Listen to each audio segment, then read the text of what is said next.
بسم الله الرحمن الرحيم.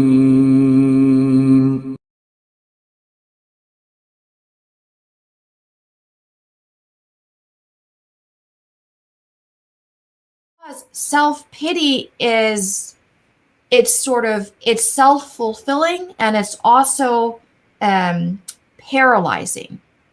And what that means is that when we lock ourselves into a script of victimization, it becomes self-fulfilling in the sense that everything that happens to us after that, we begin to interpret it in terms of the world is against me. Fate is against me. I am a victim of these vicious circumstances. And then we are going to see ourselves constantly as being weak, as being paralyzed by this, as being completely helpless to act in any way, shape, or form. And I want you to understand something, my dear sisters.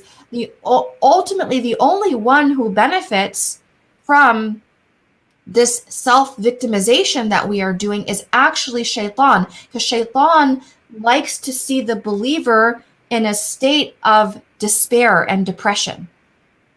It's very important for us to understand, because when we become paralyzed by that self-pity, by that grief, by all those negative emotions, what we are doing is depriving ourselves of the ability to act. Because all of us have been given an ability to act within certain parameters, even if it's just to literally drag ourselves out of the bed and go and make wudu and make rak'atain.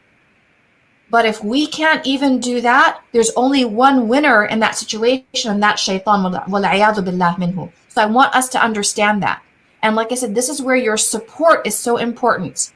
Whether it's your shaykha or shaykh or imam that has some training in this and mental health support, right? It's so important. And alhamdulillah, we have more and more Muslims in the mental health professions, because there comes a point where, yes, where we can drag ourselves up, right? But there also comes a point where you have to know it's time to speak to a therapist about this. And I will add one thing, if you allow me, Ya Shaykha, the beautiful dua that Rasul ﷺ taught us. Allahumma inni a'udhu bika min al-hammi wal-hazan.